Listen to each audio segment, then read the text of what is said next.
Combien de fois as-tu déjà perdu une journée entière à essayer de résoudre quelque chose, non pas parce qu'il manquait une solution, mais parce qu'il manquait de la clarté? Ce n'est pas le problème qui grandit, c'est l'esprit qui se désorganise.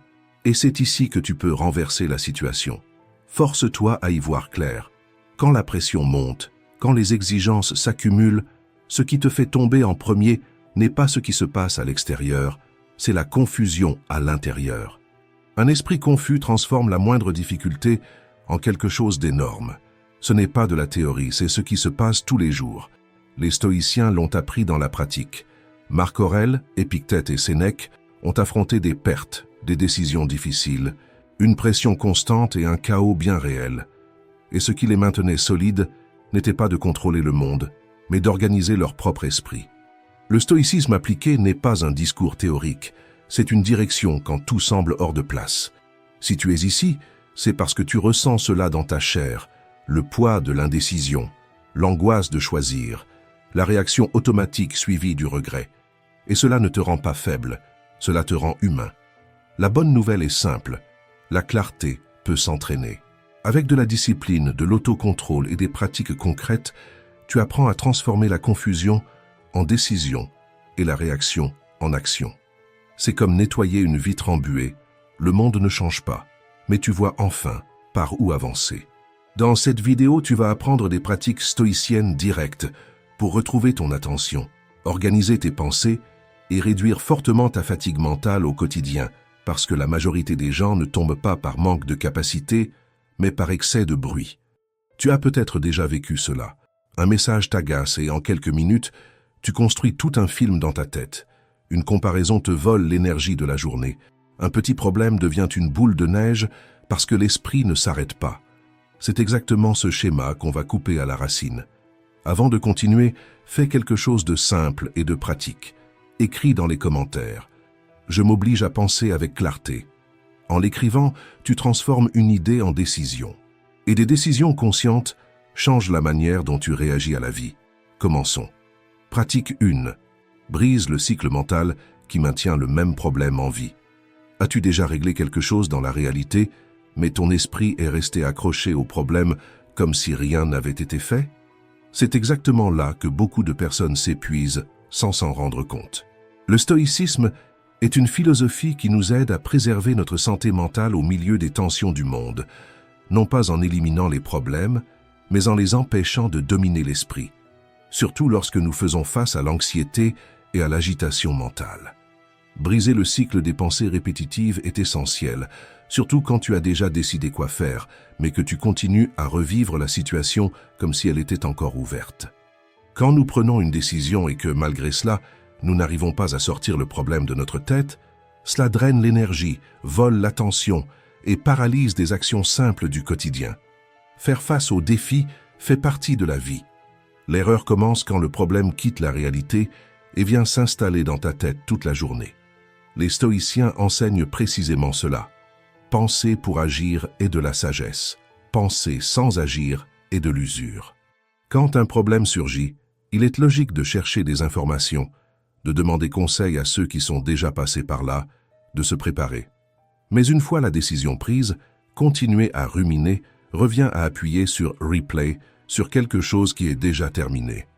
Les stoïciens étaient formels. Ressasser une situation déjà décidée ne résout rien, cela ne fait qu'affaiblir celui qui pense.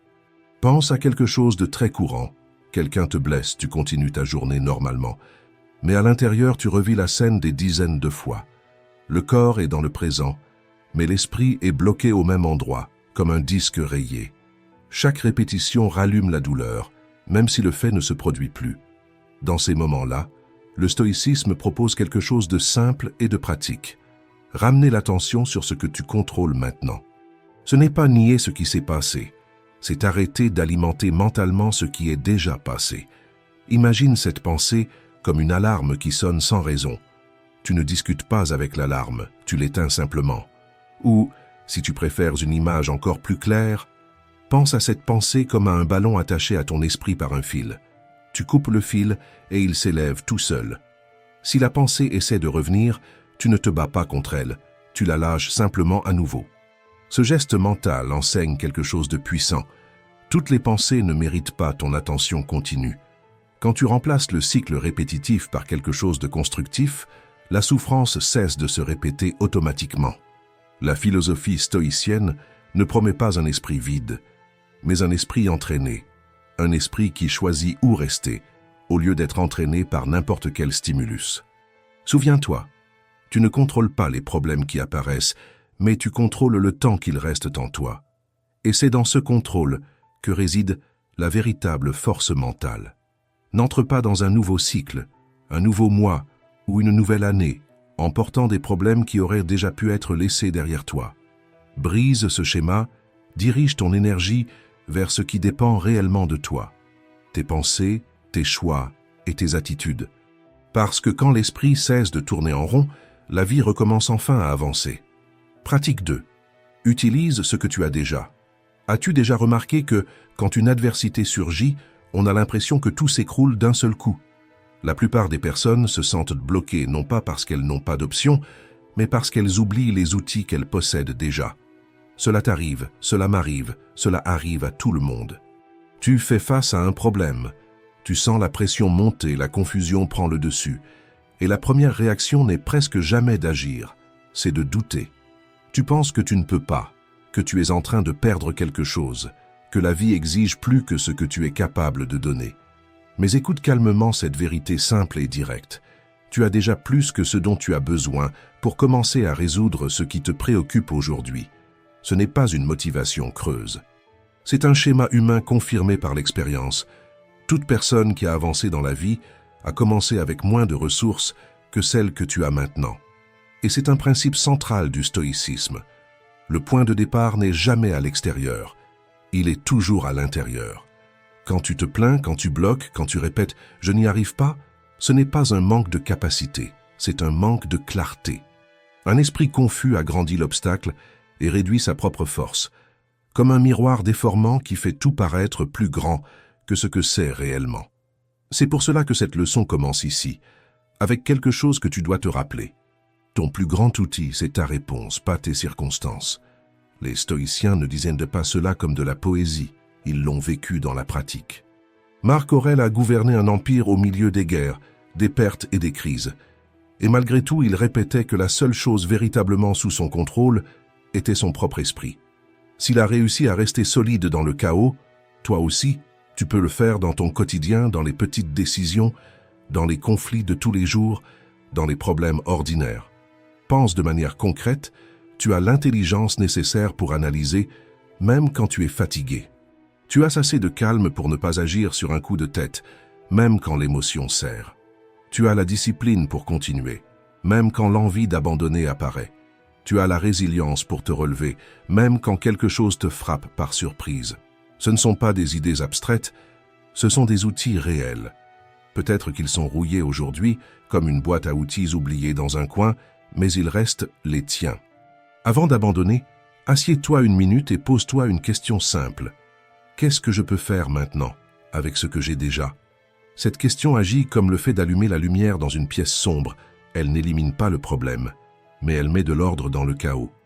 Utilise tes outils, les problèmes intérieurs ne se résolvent pas en se plaignant du monde extérieur. Quand tu agis, même à petite échelle, tu renforces ton caractère, tu entraînes ton autocontrôle et tu récupères ton propre pouvoir et peu à peu, tu brises le cycle de victimisation qui ne fait que t'épuiser. Chaque fois que tu choisis d'agir plutôt que de te plaindre, l'esprit s'éclaircit et la discipline grandit. C'est là la véritable bataille, non pas contre le monde, mais contre l'idée silencieuse que tu n'es pas suffisant. Respire, observe et décide. Tout commence avec toi, et c'est à partir de cette base qu'avec plus de sérénité et de conscience, tu seras mieux préparé pour affronter ce qui vient ensuite. Pratique 3. Assume le contrôle de ton esprit et le monde perd son pouvoir sur toi. Tu es fatigué de voir le temps t'échapper entre les doigts. Commencer et ne pas terminer, planifier, mais ne pas réussir à exécuter, sentir que ta vie est contrôlée par autre chose et que toi, tu ne fais que réagir à ce qui arrive. La procrastination, le manque de discipline, les décisions repoussées à plus tard. Tout cela est plus courant qu'on ne le croit, mais ce n'est pas inévitable. Il existe une vérité simple, presque difficile à accepter. La qualité de ta vie naît de la qualité de tes pensées. Ce n'est pas de la motivation, c'est de la direction. Cette phrase n'est pas une philosophie floue, c'est une règle de combat. Quand ton esprit est dispersé, ton énergie se répand comme de l'eau sur du sable sec. Rien ne prend racine, rien n'avance. Mais quand l'esprit s'organise, l'autocontrôle apparaît, la discipline apparaît, l'action apparaît. Épictète l'a résumé de façon très concrète. Distinguer ce qui dépend de toi et ce qui n'en dépend pas, tout le chaos commence quand tu mélanges ces deux choses. Fais-le maintenant de manière concrète. Regarde ta journée et demande-toi, qu'est-ce que je peux réellement contrôler aujourd'hui? Répondre à cette question ne demande pas de grands gestes. Cela demande de petites actions conscientes. Organiser ton agenda, définir une tâche prioritaire, dire non à une distraction évidente. Pense à ton esprit comme à un jardin. Si tu ne t'en occupes pas, les mauvaises herbes poussent toutes seules. Pensées inutiles, doutes répétés, plaintes silencieuses. Mais si tu sèmes des intentions claires, des décisions commencent à naître. Arrose ce jardin avec une discipline quotidienne. Travaille 25 minutes avec une concentration totale. Fais une courte pause. Termine une tâche avant d'en commencer une autre. Répète. La répétition forge le caractère. La pratique construit la résilience.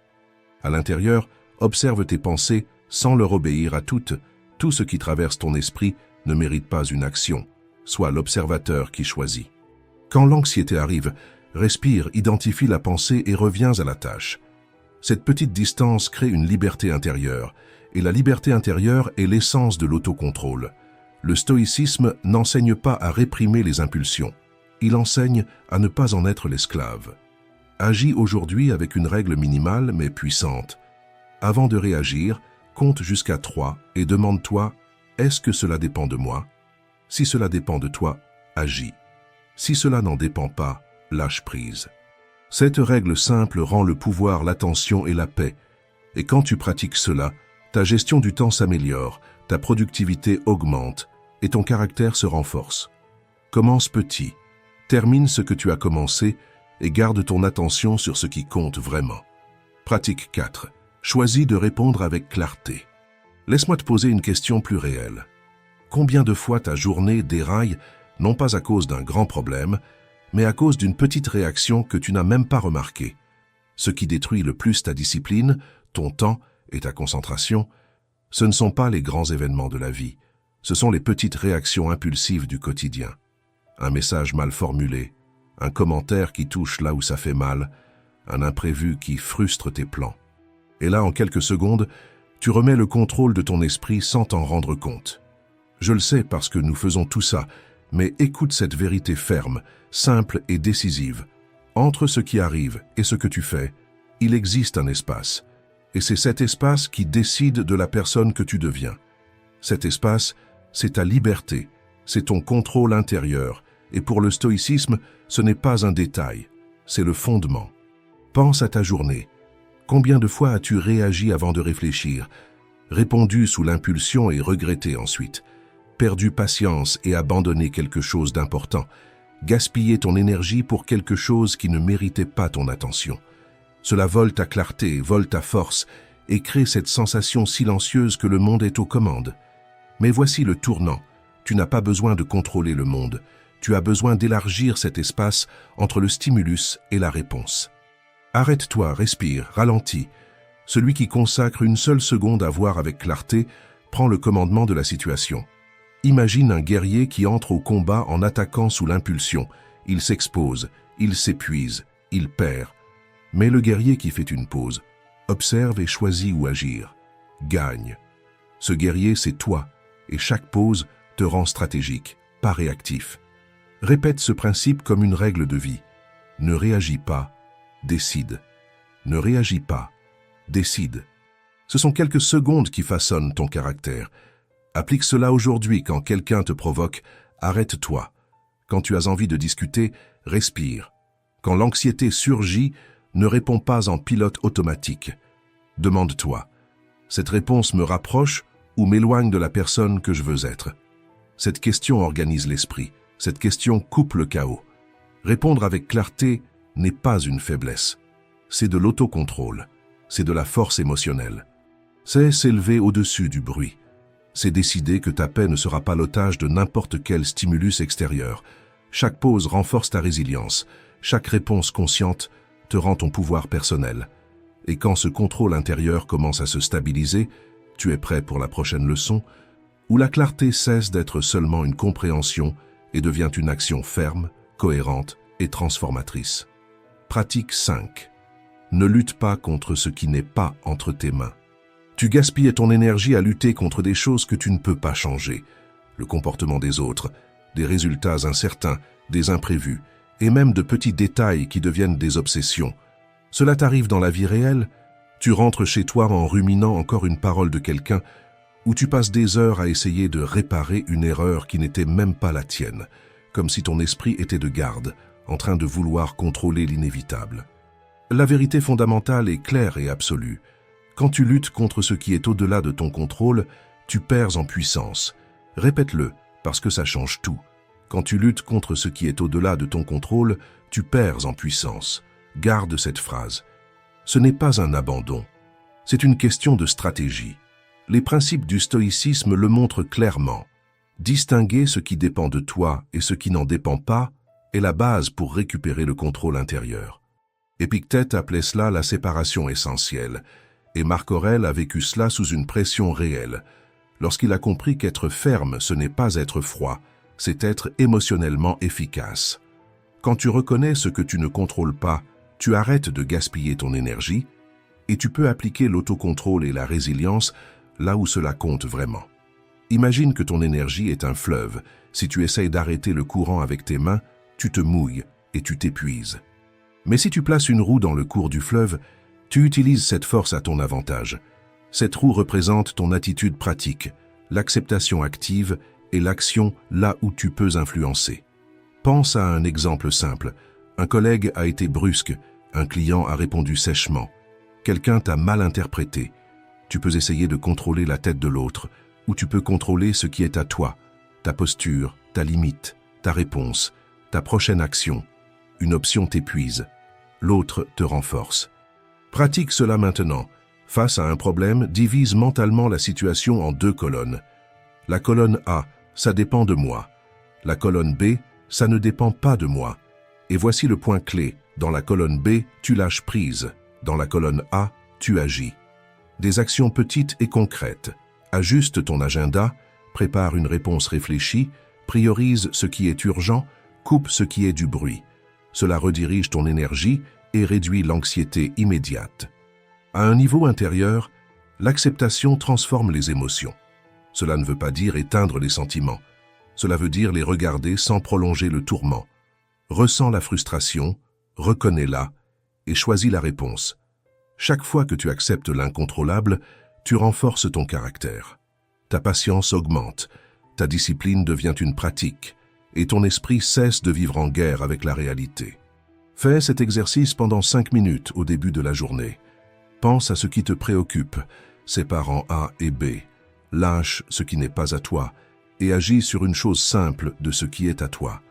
Observe comment ta gestion du temps change et comment ta productivité et ta paix intérieure cessent de dépendre de l'humeur du monde.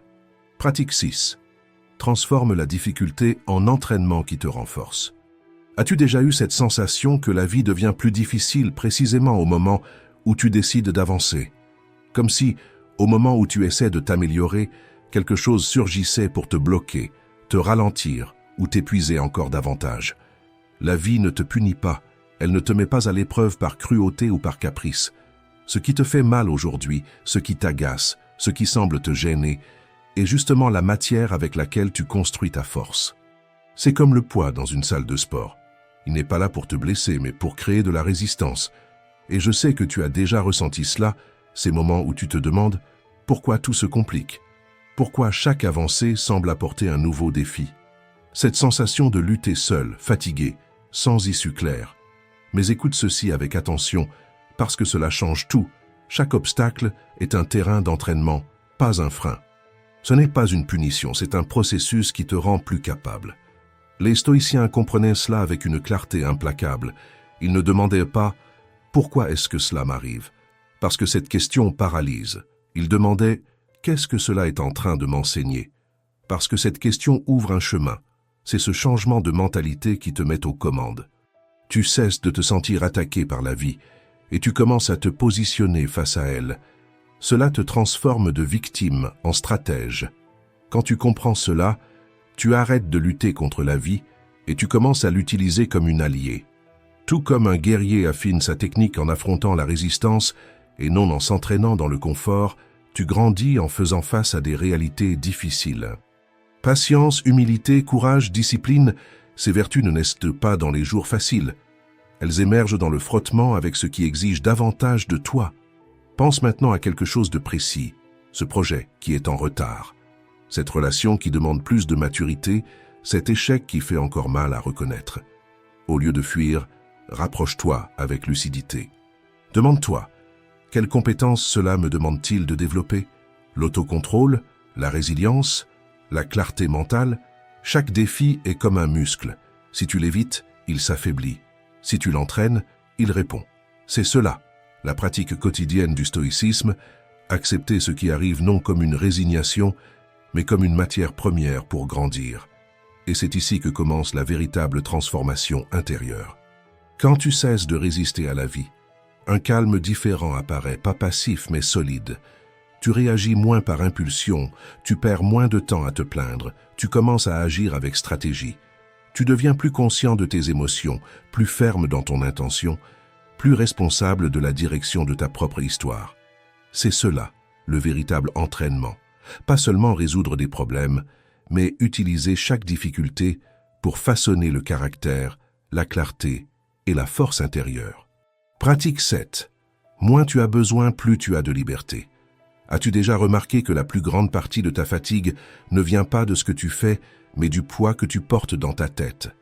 Sans clarté, prisonnier de tes propres préoccupations, tu soutiens plus que tu ne devrais. Trop d'attentes, des obligations qui ne sont pas les tiennes, des désirs qui ne se satisfont jamais, et tu le sais. Chaque fois que tu cherches la validation, chaque fois que tu achètes quelque chose uniquement pour combler un vide, chaque fois que tu te compares et que tu as l'impression de rester en arrière, le corps le ressent, la pression dans la poitrine apparaît, la sensation de ne pas y arriver grandit, comme s'il manquait toujours quelque chose. Mais écoute ceci calmement, parce qu'ici se trouve une vérité simple et libératrice. Moins tu as besoin, plus tu deviens libre.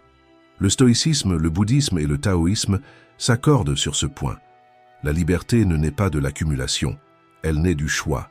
Il ne s'agit pas de renoncer à la vie, mais de décider consciemment quel fardeau tu vas porter. Car la majorité de tes difficultés ne vient pas du manque, elle vient de l'excès. Excès de bruit mental, excès d'attente envers les autres, excès de désirs qui ne sont même pas nés de toi. Quand tu comprends cela, tu réalises que réduire n'est pas perdre, c'est reprendre ton souffle. Tu ne peux pas courir loin avec un sac à dos rempli de choses inutiles, l'esprit fonctionne de la même manière, plus il y a de poids inutiles, moins il y a de mouvement. La simplicité volontaire est un entraînement intérieur, et l'entraînement se fait dans le quotidien, pas dans le discours. Commence par revoir tes habitudes. Qu'est-ce que tu fais par réelle nécessité? Et qu'est-ce que tu fais seulement pour soulager l'anxiété? Qu'est-ce que tu achètes par utilité? Et qu'est-ce que tu achètes pour te sentir accepté? Qui cherches-tu à satisfaire et pourquoi? Chaque fois que tu élimines un faux besoin, tu récupères de l'énergie, de la concentration et du temps. C'est ça l'entraînement. Élimine une distraction par jour, une obligation sans sens, une excuse automatique. Apprends à ne garder que l'essentiel, tu verras à quel point la discipline s'améliore, l'esprit devient plus clair et tes décisions cessent d'être contaminées par la peur de ne pas rentrer dans le moule. C'est ici que la transformation a lieu. La véritable liberté n'est pas à l'extérieur. Elle naît quand tu réalises que tu es déjà suffisant. Et quand tu arrives à ce point, ton centre devient solide, ton but s'organise et ta sérénité cesse de dépendre de ce que le monde t'apporte. Arrête de dépendre de ce que le monde donne. Apprends à soutenir ce que tu es. Pratique 8. La gratitude habite dans les petites choses. As-tu déjà remarqué comment, lorsque tout semble lourd, l'esprit commence à tourner uniquement autour de ce qui manque? Quand cela arrive, la vie devient une liste d'absences, d'objectifs reportés, d'attentes non comblées. L'attention se perd, la discipline s'affaiblit. parce que le moteur émotionnel commence à fonctionner dans le vide. Voici une vérité simple et pratique. La gratitude change l'orientation de ton esprit. Pratiquée de manière répétée, elle modifie la direction de ton regard, réorganise ton attention et renforce le caractère. Ce n'est pas un slogan motivationnel, c'est une règle de fonctionnement de l'esprit. Je comprends ce que tu ressens. L'insatisfaction chronique draine l'énergie, crée une irritation constante et t'empêche de percevoir ce qui, en réalité, fonctionne. Tu ne deviens pas faible parce que la vie est difficile. Tu deviens faible parce que l'esprit apprend à ne voir que ce qui manque. Les grands maîtres le savaient. Du stoïcisme aux traditions orientales, comme le bouddhisme, tous ont enseigné la même idée centrale. L'attention est l'outil le plus puissant que tu possèdes. Marc Aurèle l'a consigné clairement dans ses écrits. Il se disait reconnaissant même pour les difficultés, parce qu'il y voyait l'entraînement quotidien de la vertu. Non pas parce qu'il aimait la douleur, mais parce qu'il comprenait le pouvoir de décider comment la regarder. Être reconnaissant ne signifie pas nier la douleur, ni faire semblant que tout va bien. Cela signifie choisir consciemment vers où tu diriges ton attention. Imagine ton esprit comme un phare. S'il pointe uniquement vers ce qui manque, tout autour paraît sombre et menaçant. Mais lorsque tu le diriges vers des choses petites et réelles, une tasse chaude, une minute de silence, une tâche accomplie, le phare commence à éclairer des ressources et non des manques. Le monde ne change pas, mais la lecture que tu en fais change. Pratique cela chaque matin. Choisis 3 détails simples pour lesquels tu es reconnaissant. Note-les, fais-le immédiatement. Ce petit geste reprogramme le cerveau pour percevoir ce qui fonctionne, active la résilience et stabilise ton état émotionnel tout au long de la journée. La gratitude organise aussi ta relation au temps et à la discipline. Avant de te plaindre d'une interruption, arrête-toi quelques secondes et reconnais le privilège d'être là, conscient, en train de respirer, capable d'agir. Cette pause brise la réaction automatique et te rend l'autocontrôle. Au lieu de te disperser dans la frustration, tu choisis une réponse qui soutient tes objectifs. La gratitude est une pratique profondément stoïcienne. Elle ne dépend pas du monde extérieur, elle dépend de ton attention. Quand tu apprends à valoriser les petites choses, ton caractère s'affine, l'humilité grandit. L'ambition cesse d'être une fin et se transforme en direction. Les émotions se stabilisent, parce que tu cesses de chercher la sécurité à l'extérieur et que tu commences à la trouver dans ton regard. Ainsi, la gratitude cesse d'être un sentiment et devient une force intérieure, une discipline quotidienne qui renforce la clarté mentale et la paix. Fais de la gratitude une habitude, et tu remarqueras comment les leçons précédentes, l'autocontrôle, l'acceptation et la simplicité commencent enfin à prendre sens dans ta vie. Pratique 9. Transforme la sagesse en ton standard de vie. As-tu déjà vécu une journée où l'effort n'a pas manqué, où les tentatives n'ont pas manqué, mais où à la fin tu as eu l'impression que ta vie n'avait pas avancé d'1 centimètre, parce que ton esprit était éparpillé dans 1000 petites urgences? La prospérité ne se résume pas à additionner des choses. Prospérer, c'est cultiver la sagesse et choisir la sagesse comme style de vie. Répète cela calmement, parce que cette phrase n'est pas un conseil délicat, c'est un commandement pour ta croissance. Ce n'est pas un idéal romantique, c'est une pratique quotidienne qui façonne ton caractère, ta discipline et ta clarté mentale. Le stoïcisme ne te promet ni célébrité ni richesse, il t'apporte la vertu, l'autocontrôle et le bon sens. Et c'est cela qui te libère vraiment, parce que lorsque tu te maîtrises toi-même, le monde cesse de te traîner. Je comprends ce que tu vis. Distraction, bruit, précipitation, exigence qui tire ton attention comme si tout était maintenant. Et tu réalises que ce n'est pas un manque de volonté, c'est un manque de direction, parce que la procrastination et l'indiscipline ne te blessent pas dans un grand drame, elles te volent au détail, 1 minute à la fois. Et voici la vérité. La vie que tu recherches se construit avec des choix petits et constants. Marc Aurèle pratiquait cela au milieu du pouvoir et du bruit. Sénèque l'a démontré dans des moments de perte. Épictète l'a enseigné dans la dureté de l'adversité, et le message est simple. Ton contexte ne commande pas ta vie, c'est ta posture qui commande. Pense ainsi. La sagesse est une boussole, pas un sac à dos.